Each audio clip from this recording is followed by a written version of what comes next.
ઓમ શ્રી ગણેશાય નમઃ. જય શ્રી કૃષ્ણ મિત્રો. કોણ હતા એ બ્રાહ્મણ જેને પેટ ભરીને ભોજન માતા સીતા, ગણેશ, રિદ્ધિ સિદ્ધિ 3 દેવીઓ મળીને પણ ન કરાવી શક્યા? ઓમ નમો ભગવતે વાસુદેવાય. આ રામાયણનો ખૂબ જ સરસ ગૂઢ રહસ્યમય પ્રસંગ છે. મિત્રો, રામાયણની અમુક વાતો, મોટી વાતો બધા જ જાણે છે, પણ આ રામાયણના રામચરિતમાનસમાં, રામાયણના જે ગ્રંથ છે એમાં ઘણી બધી એવી ગૂઢ રહસ્યમય વાર્તા છે જે લોકો બધા નથી જાણતા હોતા, કારણ કે બધા જ પાસે એટલો સમય ક્યાં છે કે આખી રામાયણ બેસીને વાંચી શકે. તો મિત્રો, એ જ માટે હું આવા નાના રામાયણના ગ્રંથોના હું પ્રસંગ લઈને તમારી સમક્ષ રજૂ કરું છું, જેથી તમને પણ રામાયણના રહસ્યો, રામાયણની વાતો ખબર પડે. તો મિત્રો, ખૂબ જ સરસ મજાની આજની આ વાર્તા છે એક બ્રાહ્મણની અને માતા સીતાની. બહુ સરસ વાર્તા છે, તો પૂરા મનથી, ધ્યાનથી અંત સુધી વિડીયો સાંભળજો. શ્રદ્ધા અને ભાવથી ભગવાનની કથાઓ સાંભળવાથી પણ આપણું મન શુદ્ધ થાય છે અને પુણ્ય મળે છે, કંઈ વ્યર્થ નથી જતું. તો મિત્રો, ચાલો સાંભળીએ ખૂબ જ સરસ મજાનો પ્રસંગ. જો તમને વિડીયો ગમે તો લાઈક કરજો, શેર કરજો, અને આ ચેનલમાં જો તમે પહેલી વખત આવ્યા છો તો આ ચેનલને સબસ્ક્રાઈબ કરવાનું ભૂલશો નહીં. આજનો આ પ્રસંગ રામાયણમાંથી લેવામાં આવ્યો છે, જે ખૂબ જ રહસ્યમય છે. આજનો વિષય લીધો છે માતા સીતાજી દ્વારા બ્રાહ્મણ ભોજન કરાવવાની જીદ. અને જ્યારે રામ ભગવાને એક બ્રાહ્મણને બોલાવ્યા ભોજન કરવા માટે, તો પછી શું થયું? બહુ વિચિત્ર ઘટના બની. તો સાંભળીએ. બ્રાહ્મણ દેવને જગત જનની પણ પેટ ભરીને જમાડવામાં અસમર્થ થઈ ગયા. આ તો આશ્ચર્યની વાત છે ને મિત્રો. જગતજનની ન જમાડી શકે તો શું થાય? તો એવો જ આ પ્રસંગ છે જે આશ્ચર્યજનક છે. તો આજે હું એ કથા તમને સંભળાવું છું કે ભગવાન શ્રી રામ જ્યારે રાવણને મારીને અયોધ્યા આવ્યા તો રામ ભગવાનનું રાજ તિલક થઈ ગયું હતું. માતા જાનકીને બ્રાહ્મણોમાં અપાર શ્રદ્ધા હતી, અને હોય પણ કેમ નહીં. 14 વર્ષના વનવાસમાં બ્રાહ્મણ ઋષિઓના સાનિધ્યમાં રહીને આરાધના જ કરતા રહ્યા હતા મા સીતા. તો મા જાનકી એના હાથથી બ્રાહ્મણોને ભોજન બનાવીને જમાડે છે. રોજ કોઈને કોઈ બ્રાહ્મણને બોલાવે છે અને જમાડે છે. પરંતુ એક વખત રામ ભગવાનને મા સીતા ઉદાસ થઈને કહે છે કે પ્રભુ, હું શું કરું? બહુ પ્રેમથી ભોજન પ્રસાદ બનાવું છું, પણ જે પણ બ્રાહ્મણ દેવતાને બોલાવું તે આવે છે અને થોડું એવું ખાઈને ઊભા થઈ જાય છે. ક્યારેક તો કોઈક એવા બ્રાહ્મણને બોલાવો જેને હું ખૂબ પ્રેમથી પેટ ભરીને જમાડું અને હું પોતાને સંતોષ આપી શકું, પોતાને સંતોષ કરાવી શકું. જો કોઈ બ્રાહ્મણને ભોજન કરાવવા બોલાવું છું તો હું એવું ઈચ્છું છું કે હું ઢગલો પકવાન બનાવું, અનેક પ્રકારની મીઠાઈઓ, ખીર, પૂરી, શાક, ભાજી, રોટલી, દાળ, ભાત બધા જ પ્રકારના વ્યંજન બનાવીને બ્રાહ્મણને જમાડું અને આશીર્વાદ પ્રાપ્ત કરું. શ્રી રામ ભગવાન બોલ્યા કે આવું ન બોલો દેવી. ક્યારેક જો કોઈ એવા બ્રાહ્મણ આવી ગયા ને તો તમે ભોજન બનાવતા થાકી જશો. હજી તો તમે અસલ બ્રાહ્મણ નથી જોયા. જાનકી બોલ્યા, પ્રભુ, બ્રાહ્મણ ખાશે તો એના પેટમાં જ ને. હું તો પૂરી જાનને જમાડવામાં સમર્થ છું. હું તો પૂરી જાનને જમવાનું જમાડી શકું છું. જ્યારે તમારા અને મારા વિવાહ થયા હતા ને ત્યારે 10,000થી વધારે રાજાઓ પહેલેથી જ હતા. કેટલા બધા બ્રાહ્મણ ઋષિઓ આવ્યા હતા, અને પછી સમ્રાટ દશરથ તેમના આધીન બધા જ રાજાઓ સાથે જાન લાવ્યા હતા. મોટી સેનાઓ આવી હતી. મારા પિતા તો એ વખતે ચિંતામાં પડી ગયા કે આવું કેવી રીતે થશે, આ બધું કેવી રીતે થશે. પરંતુ પછી મેં જ બધું સંભાળ્યું, મેં જ બધું પૂરું કર્યું. કોઈને પણ કોઈ વસ્તુની કમી ન રહેવા દીધી, અને પિતાજીએ મારું નામ અન્નપૂર્ણા રાખ્યું હતું. પ્રભુ શ્રી રામે જોયું કે અરે, આ તો અહંકાર છે. જગત જનની સીતાની અંદર અહંકાર વાસ કરી લીધો છે. અહમનો મતલબ અહંકાર છે, શત્રુ છે અહંકાર. અહંકારને નષ્ટ કરવા વાળા ભગવાન શ્રી રામ બોલ્યા, ઠીક છે દેવી, કોઈ બ્રાહ્મણને બોલાવું છું. આજ પ્રભુ શ્રી રામે સમાધિ લીધી અને અગસ્ત્ય મુનિનું ધ્યાન કર્યું. ધ્યાનમાં અગસ્ત્ય મુનિ સાથે વાત કરી. ધ્યાનમાં પહોંચ્યા તો અગસ્ત્ય મુનિ એ જ છે જેમણે 3 અંજલિમાં પૂરા સમુદ્રને પી લીધો હતો. પૂરો સમુદ્ર 3 અંજલિમાં. કેટલું વિચિત્ર કહેવાય ને. અગસ્ત્ય મુનિ બોલ્યા. ધ્યાનમાં ભગવાન શ્રી રામ સાથે વાત કરે છે. અગસ્ત્ય મુનિ કહે છે, શું કામ પડ્યું પ્રભુ? શું આજ્ઞા છે? આજ્ઞા આપો, આદેશ આપો. તો ભગવાન શ્રી રામ ધ્યાનમાં કહે છે કે સીતાજીને અહંકાર આવી ગયો છે. જગત જનની સીતાજીને અહંકાર આવી ગયો છે. આજે તમે તમારું અસલી રૂપ બતાવી દો. અગસ્ત્ય મુનિ બધું જ સમજી ગયા અને બ્રાહ્મણ બનીને શ્રી રામ સીતાની કુટિયામાં મહેલમાં આવ્યા. માતા સીતાએ તેમનું સ્વાગત કર્યું. તેમના ચરણોમાં પ્રણામ કર્યા. તેમના ચરણ ધોયા. એટલે રામ ભગવાન બોલ્યા, અગસ્ત્ય મુનિ મહારાજ, તમે ભોજન આજે અહીં જ કરી લેજો ને. અગસ્ત્ય મુનિ બોલ્યા, ઈચ્છા તો નથી, છતાં પણ તમે કહો છો તો થોડો બાળ ભોગ લઈ લઈશ. મિત્રો, બાળ ભોગ એટલે નાસ્તો કહેવાય, જેને આપણે બ્રેકફાસ્ટ કહીએ છીએ. તો માતા જાનકી બોલ્યા કે મારી ઈચ્છા છે કે હું મારા હાથથી ભોજન બનાવીને તમને પીરસું. અગસ્ત્ય મુનિ બોલ્યા, હા હા, કેમ નહીં દેવી. માતા જાનકીએ જોયું કે દુબળા પાતળા સંત છે, અગસ્ત્ય મુનિ છે. ખાઈ ખાઈને કેટલું ખાશે. રસોઈ ઘરના દરવાજા પાસે જ અગસ્ત્ય મુનિ મહારાજનું આસન પાથર્યું. સોનાની થાળી સજાવી. એમાં 50 કટોરી એટલે કે 50 વાટકી મૂકી અને 56 પ્રકારના ભોજન તેમાં સજાવ્યા. થાળીમાં વચ્ચોવચ પૂરી મૂકી. અગસ્ત્ય મુનિ બેઠા અને તેમણે ત્રાસી નજરથી ભગવાન શ્રી રામ સામે જોયું અને રામ ભગવાને ઈશારો કર્યો કે શરૂ કરી દો, બતાવો ચમત્કાર. અગસ્ત્ય મુનિ બોલ્યા, જેવી આજ્ઞા પ્રભુ. માતા જાનકી બોલ્યા, મહારાજ, ભોજન કરવાનું શરૂ તો કરો. અગસ્ત્ય મુનિ થાળી સામે જોવે છે અને હસવા લાગ્યા. માતા જાનકી બોલ્યા કે તમે જમવાનું શરૂ કરો ને. અગસ્ત્ય મુનિ બોલ્યા કે મને હસવું તો એટલા માટે આવી રહ્યું છે કે દેવી, આ નાની નાની કટોરીઓને હું આંખમાં નાખું કે નાકમાં નાખું કે કાનમાં નાખું. માતા જાનકી બોલ્યા, કેમ? શું થયું મહારાજ? અગસ્ત્ય મુનિ બોલ્યા, જો દેવી, તમારે ભોજન કરાવવું જ છે ને તો ઢંગથી કરાવો, નહીં તો રહેવા દો. માતા જાનકી તો બહુ પ્રસન્ન થયા, બહુ ખુશ થયા કે કોઈ ભોજન કરવા વાળું તો આવ્યું. મહારાજ, તમે જમો, હું બનાવું છું. માતા સીતા બોલ્યા. મિત્રો, અગસ્ત્ય મુનિએ સવારના 11 વાગ્યાનું ભોજન શરૂ કર્યું હતું અને સાંજના 6 વાગી ગયા. એમને તો ઓડકાર પણ ન આવ્યો. માતા જાનકીએ 25 વાર લોટ બાંધી લીધો.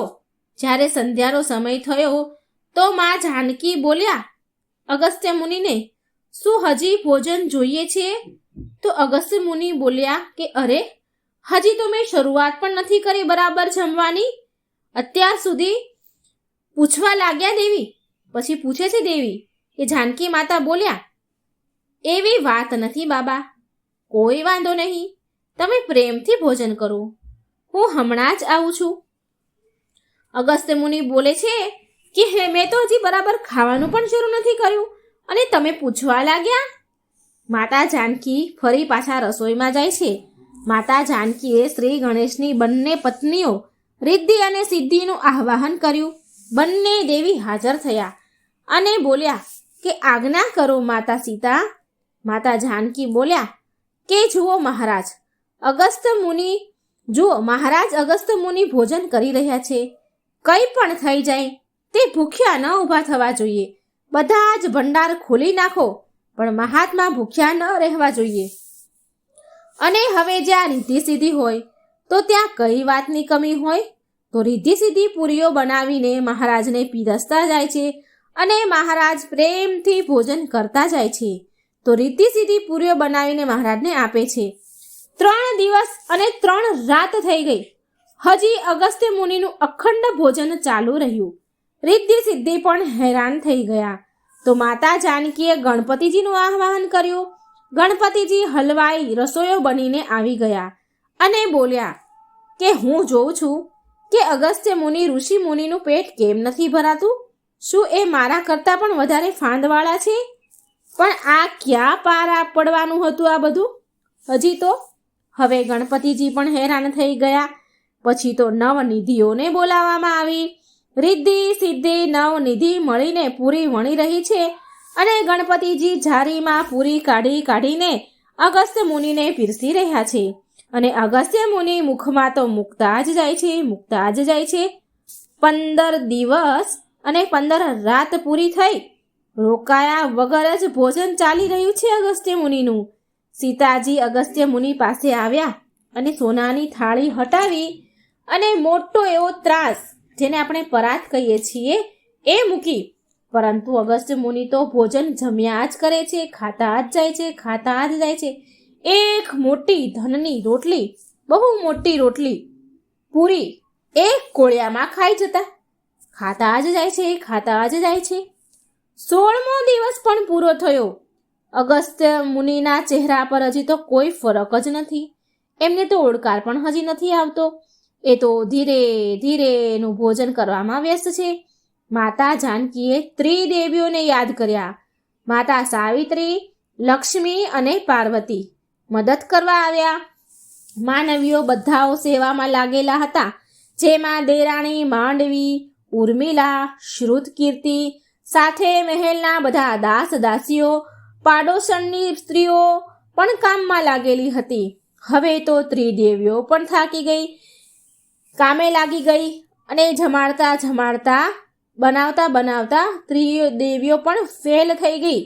માતા સીતાએ એના શરીરમાંથી બહુ બધી દેવીઓ પ્રગટ કરી, બધીને સેવામાં લગાવી દીધી.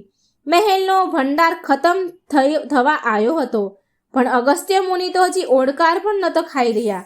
બસ ભોજન કરતા જ રહ્યા. આમ ને આમ 17મો દિવસ જ્યારે ભોજનનો ચાલી રહ્યો હતો તો જાનકી માતા આવ્યા અને અગસ્ત્ય મુનિને પ્રણામ કર્યા. અગસ્ત્ય મુનિ બોલ્યા, સૌભાગ્યવતી રહો દેવી, પણ બેટા અત્યારે હું કોઈ વાર્તાલાપ નહીં કરી શકું, કેમ કે હમણાં હું ભોજનમાં વ્યસ્ત છું.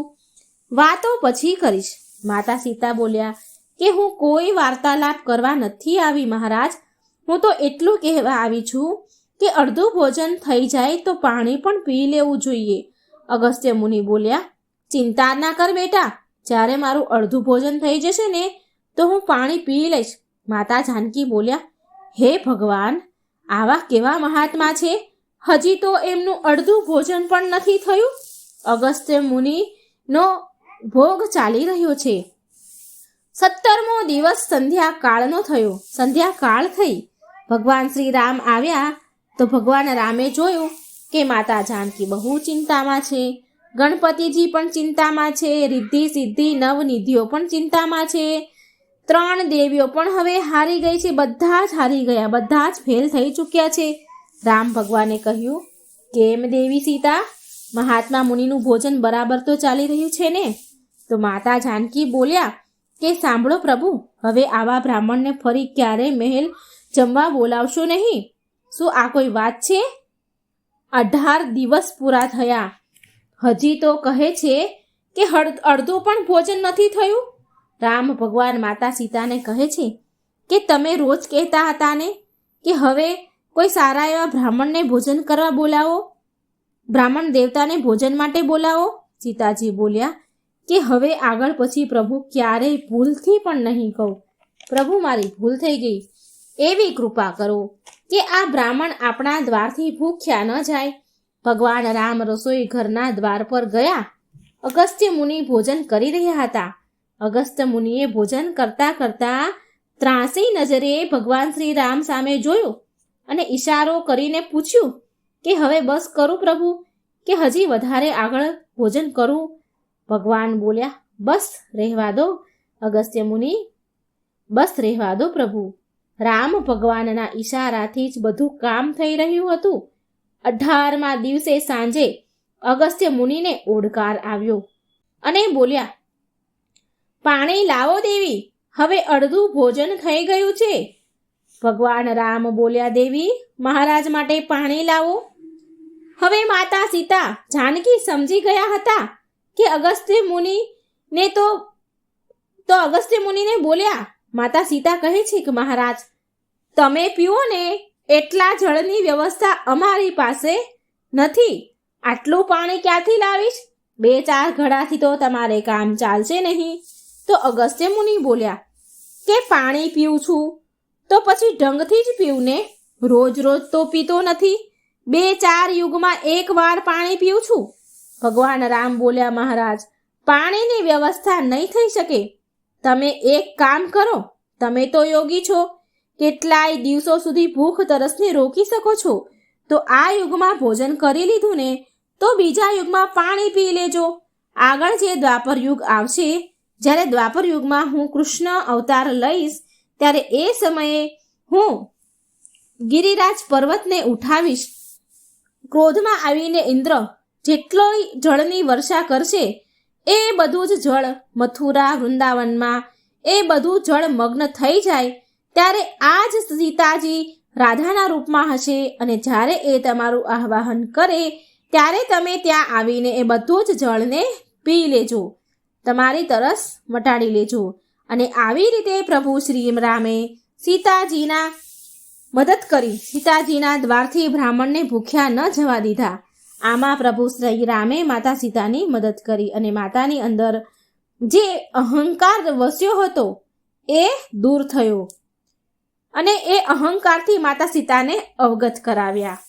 દ્વાર પર ભગવાન શ્રી રામે અગસ્ત્ય મુનિને દક્ષિણા આપી અને વિદાય કર્યા. આવી રીતે બ્રાહ્મણ દેવતાને પ્રસન્ન કર્યા. બીજા આગળના દ્વાપર યુગમાં ભગવાન કૃષ્ણએ તેમની ટચલી આંગળીએ જ્યારે ગોવર્ધન ઉઠાવ્યો હતો તો એ સમયે ઇન્દ્રએ અભિમાનમાં બહુ વરસાદ વરસાવ્યો, જેનાથી વૃંદાવન, મથુરા, ગોકુળ બધું જ જળ મગ્ન થઈ ગયું હતું. એ સમયે રાધાજીએ મહર્ષિ અગસ્ત્ય મુનિનું આવાહન કર્યું અને એ બધું જ પાણી પીને પાછળના જન્મમાં ત્રેતાયુગની એમણે વાત પૂરી કરી. તો મિત્રો, આ હતી ખૂબ જ રહસ્યમય સુંદર કથા, હૃદયને સ્પર્શે એવી કથા, રામાયણનો પ્રસંગ. આશા છે મિત્રો કે તમને આ પ્રસંગ ગમ્યો હશે.